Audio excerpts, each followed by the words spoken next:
美國嘅智庫其實除咗今次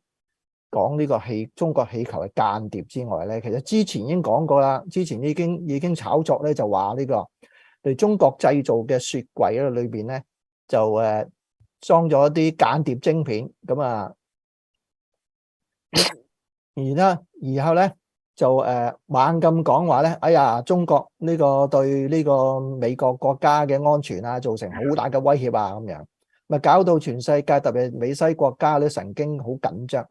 今日俄羅斯嘅報道咧，甚至咧今日俄羅斯甚至出咧就話呢個新冷戰變得更加冷咁樣。好啦，其實咧我想問下大家，就唔知有冇咧屋企有冇買咗一啲好似啲所謂嘅智慧音，即係智能音箱啊？亞馬遜啊，其他牌子都有嘅，就係呢啲咁嘅嘢啦。咁啊，好多人都有嘅，佢買嚟係當係喇叭啦，或者係當係一啲我嚟玩遊戲啦、聽音樂啦、去搜尋下一啲濕碎嘅事啦。咁譬如話我個雪櫃冇雞蛋啊，你買雞蛋，咁佢就會自動幫你買雞蛋啊，咁啊運嚟你屋企啊咁樣嘅。咁原來咧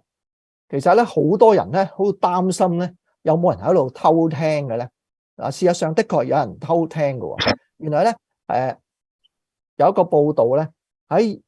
都係唔係新聞嚟啊？2019年喺亞馬遜有個報道講，亞馬遜公司其實咧喺全球咧就請咗幾千個員工，咁啊監聽呢個 Echo 就係嗰嚿嘢嚇。Alexa 咧就係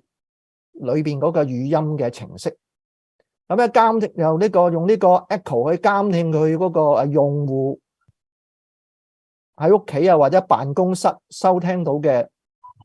語音記錄，而呢啲咧語音記錄咧就會被轉錄啊，去注釋啊，然後咧就回歸翻去呢個軟體呢個軟件裏邊嘅。亞馬遜咧就話呢樣嘢嘅目的咧，咁做法咧就係為咗消除呢個Alexa 即係嗰個語音軟件啊，對於人類語言理解嘅空白，因為有啲人係講，即係意思就係有啲人係講鄉音，有啲人講唔知咩話咁樣，你變咗嚟講咧，佢中間有啲唔明白嘅，所以佢就靠收聽人啲語言，咁樣就嚟到係做研究嚟填充翻中間嗰啲空白。咁而咧亞馬遜咧喺當年咧亦都發布過一份招聘嘅啟示裏邊講咧，佢咧就幫嗰個布加勒斯特嘅 Alexa 資料服務公司就請一個叫做質保經理。咁招聘嗰個啟示咧就對於嗰啲工作內容咁描述嘅就話咧，每日 Alexa 都要聽成千上萬嘅人談論唔同嘅話題同唔同嘅語言，佢需要我哋咧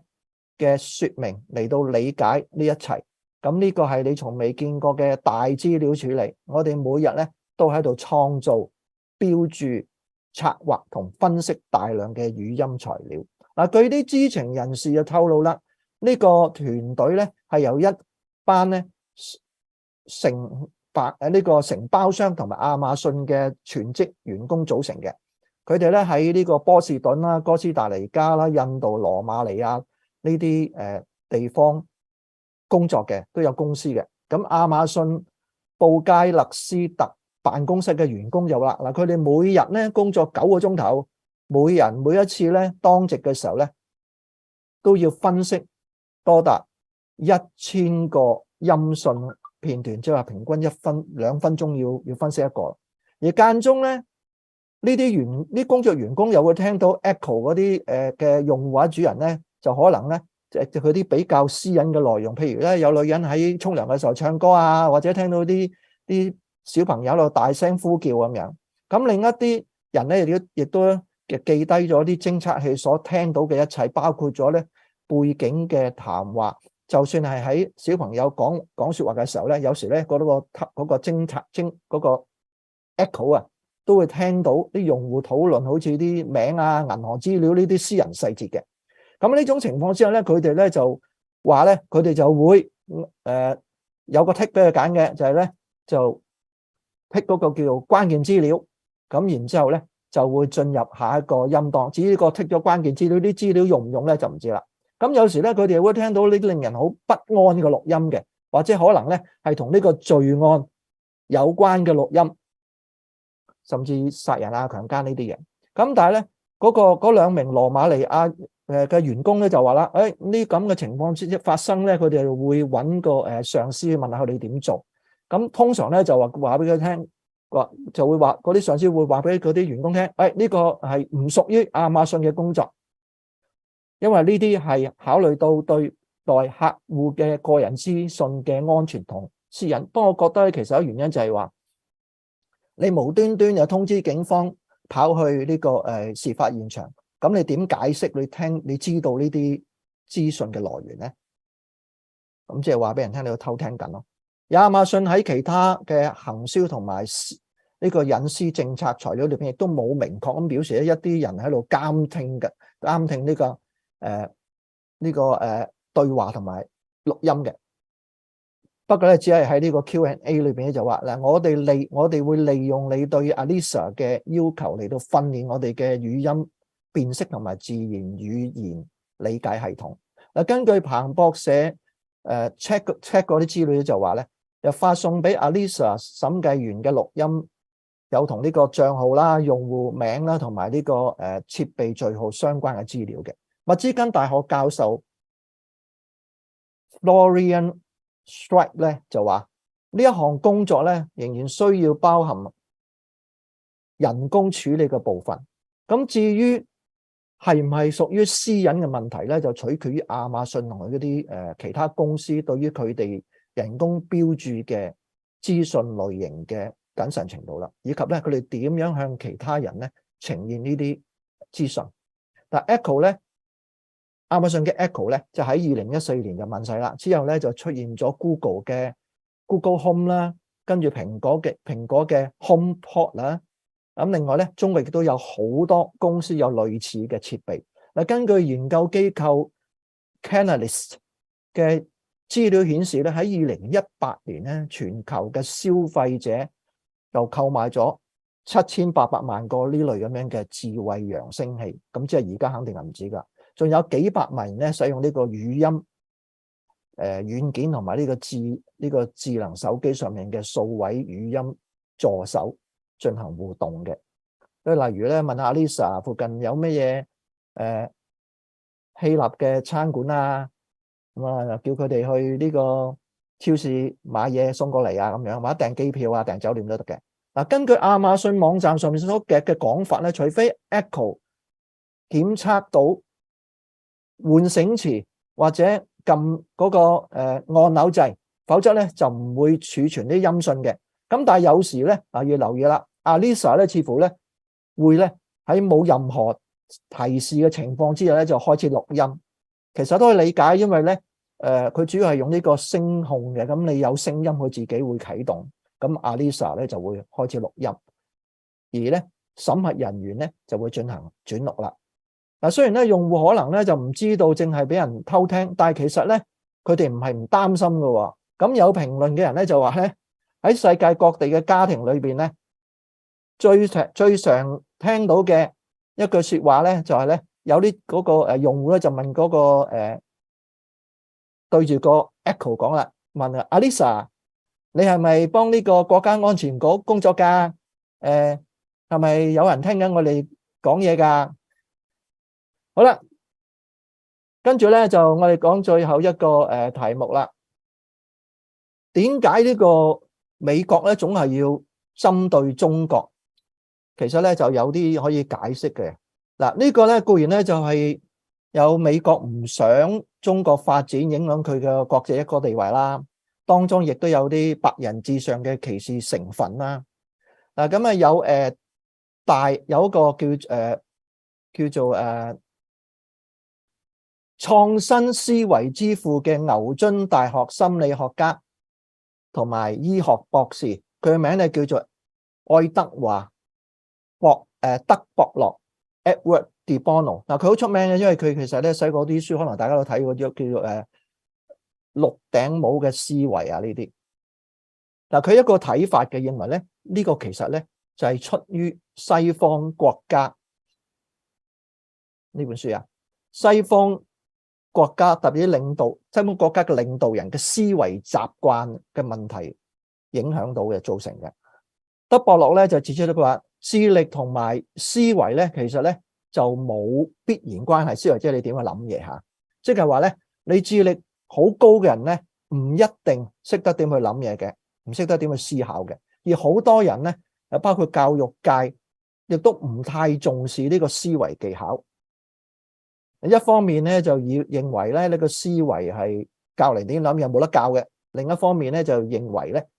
你有智力高就得啦，有智力咁你又有資訊 information， 咁咧你個咁就識得去諗嘢啦咁。但係咧德博洛咧就話，如果將智力比作一架車嘅，可以比咗架車嘅馬力，咁樣咧思維咧其實咧可以當咗一個駕駛嘅人嘅技術。有啲人個智力超群，好叻，智商好高，咁但係咧佢思維技巧差。咁有啲人嗰個智力就其實就冇咁高，比較低啲，但係佢思維技巧好強嘅。嗱，即係話雖然你嘅車嘅馬力唔大，但係你哋個駕駛技術好好，咁出意外嘅機會亦都會細好多。咁剛剛相反啦，個馬力好鬼勁，超級大跑車，但係你揸車唔係好得嘅，咁你撞車翻車機會都大啦。嗱，作者咧，佢搞好多呢啲訓練思維課程，教人點樣去諗嘢嘅。佢根據佢幾十年嘅研究經驗咧，就話咧，發現呢個智力高嘅人咧，唔一定咧具有呢個思維能力嘅，而智力高嘅人咧，反而咧往往咩咧，就話咧好容易跌落咗一個叫做智力嘅陷阱裏面。嗱，首先咧，智力高嘅人對於某個議題，佢有自己嘅見解，然後咧佢哋咧就會發揮自己嘅智力嚟到捍衛佢嘅見解。咁一個人嘅智力越高，咁佢捍衛自己觀點嘅能力就會越強啦。而一個人嘅捍衛自己觀點嘅能力越強咧，就越睇唔到揾其他觀點嘅需要，尋求其他觀點嘅必要性，或者講佢根本就唔願意聆聽其他人嘅觀點，因為佢覺得自己智力好高好醒啊嘛。咁點會聽其他人嘅講嘢咧？咁如果佢堅持認為自己係正確嘅，咁樣又點會去考慮其他人嘅答案，或者採納其他人嘅意見咧？最終嘅結果就係好多智力高嘅人咧，就陷入咗觀點匱乏嘅陷阱裏面啦。即係佢智力好高，但係嗰啲觀點又得自己認為係 OK 嗰啲，咁就唔會聽其他嘅觀點。佢嘅觀點係好唔同嘅類型嘅觀點好少啦，因為佢哋要急於捍衛自己嘅觀點，以致咧就會咁遮住咗自己對眼，咁冇辦法睇到有啲咁嘅陷阱。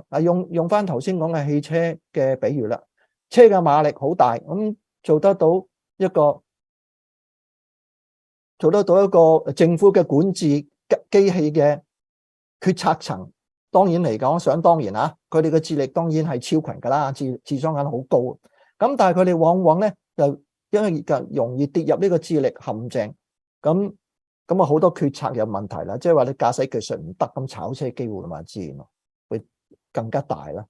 嗱，當然啦，你嘅觀點係唔係受到歡迎咧，亦都取決於嗰啲人咧中唔中意你嘅觀點，支唔支持你，多唔多你嘅支持者啦。好容易顯而易見咧，就係批判同埋否定咧，係更容易迎合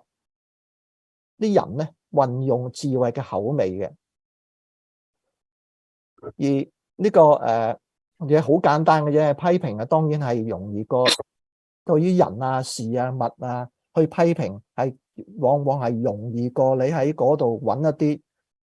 好嘅嘢出嚟嘅。即係等於佢舉例，佢就話你做一張凳做得平平穩穩，佢話你冇乜藝術性，太平淡啦。但係你做得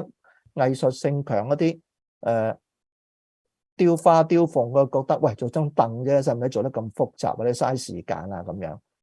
所以變咗嚟講咧，挑剔永遠係比較容易啲嘅。而德博洛咧指出咧，更弊嘅咧係咧，西方有一種好荒謬嘅觀點，就認為咧批判性思維咧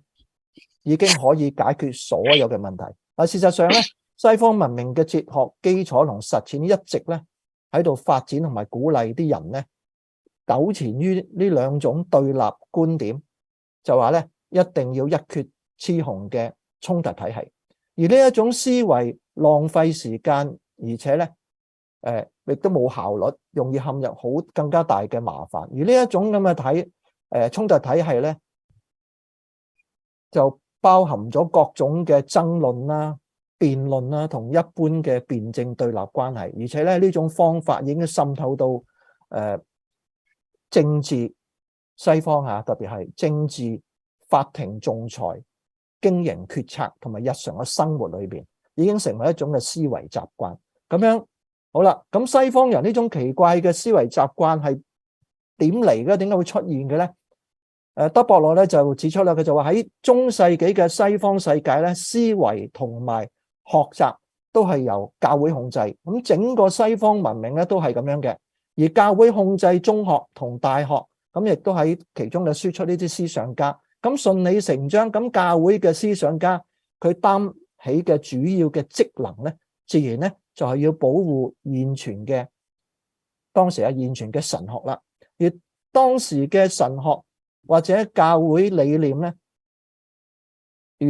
同當時嘅神學或者教會理念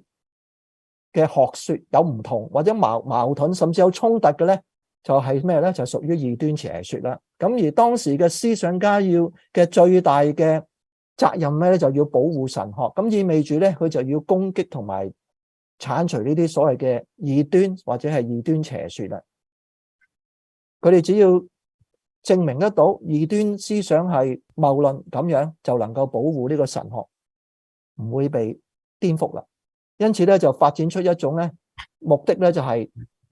強調增強同埋破壞性嘅批判技能，就係咁。咁衝突嘅體系咧就出現啦。嗱，由於教會控制住學校同埋大學啦，咁呢一種思維習慣就成為咗西方人嘅思維嘅習慣啦。因為大學同學校依照自己嘅意志嚟到任命佢哋嘅繼承者，所以呢一種習慣一直延續至今啦。咁喺嗰度讀書不定咁受佢影響嘅，咁當然都係嗰啲咩啦，啲思想亦都跟住一齊啦。甚至去到近年咧，呢個時代雜誌發表社論嘅，仍然呢度話，好多人咧都認為教育嘅目的咧係在於訓練呢個批判性嘅智力嘅。好啦，咁點解呢個衝突體系會有咁大嘅感染力咧？好顯然咧，批判性德博羅就話呢個批判性嘅批評咧，引發咗好大量嘅膚淺嘅思維，即係正如頭先講咧，批評人係種好簡單嘅，你點講都得嘅，所以你就可以唔使深思熟慮。佢就成為咗平庸思想嘅避難所，同時咧。咁呢啲光輝思想有啲光明啊光輝比較好啲嘅思想咧，就唔係好掂啦。咁無立錐之地啦。而平庸思想係一種最廉價嘅思維形式。你除咗容易揾到批評嘅對象之外，其他乜嘢都唔會做啦。即係頭先講過咧，批評嘅嘢幾容易咧。但係呢種衝突嘅體系嘅缺點有好多嘅，因為咧。喺一方面攻擊，另一方面防守嘅時候咧，每一個嘅觀點咧都會漸漸嘅變得更加強硬，而唔可能有咩建樹啦。而咧出於攻擊同防守嘅需要咧，好多有更加有用嘅思維咧就會被排除啦。咁衝突體系大部分嘅領域嘅主要缺陷係在於咩咧？就係哪怕係啱啱開始思考要改變一種諗法嘅時候咧，現存嘅諗法亦都必然咧會首先係受到攻擊，唔單單係必須要抨擊已經有嘅觀點，甚至咧仲必須想方設法咧就要證明咧佢係唔合適嘅。有時咧就會完全變到不可理喻，所以有時你見到啲西方嗰啲嘅政治家諗嘢好奇怪咁啦。而喺呢個咁嘅衝突體系裏邊咧，總會有呢一邊或者另一個觀點最後會獲得勝利嘅，就好似呢個選舉制度一樣啦。失敗嘅一方咧就會懷恨在心，咁啊感到咧好絕望。咁佢哋當然既然絕望，當然就唔願意俾新嘅體系順利運作啦。所以見到咧喺選舉制度之下咧，失敗嘅數目嘅人嘅數目咧係肯定係超過咗獲勝嘅人嘅。嗱，大家睇下最近呢個特朗普喺選舉裏邊輸咗之後嘅反應，其實就充分證實到呢上面頭先所講嘅講法啦。大家好，石榴台已經簡化咗訂閱流程，唔使驗證電郵，想付費訂閱石榴台會更加方便。我哋亦都優化咗視頻播放器，網速比較慢嘅時候，亦都可以睇得流暢啲。如果有任何關於訂閱或者使用嘅問題，歡迎你哋聯絡我哋。你又可以響香港辦公時間致電31813890，或者用畫面上呢個地址發電郵俾我哋。石榴台有好多獨家內容，例如10分鐘看中國係其他媒體比較少講嘅中國新聞時事分析。石榴台歡迎全球觀眾訂閱，響互聯網搜尋巴士的報，去巴士的報嘅網站就可以揾到石榴台。希望你哋都支持巴士的報，訂閱石榴台，多謝大家。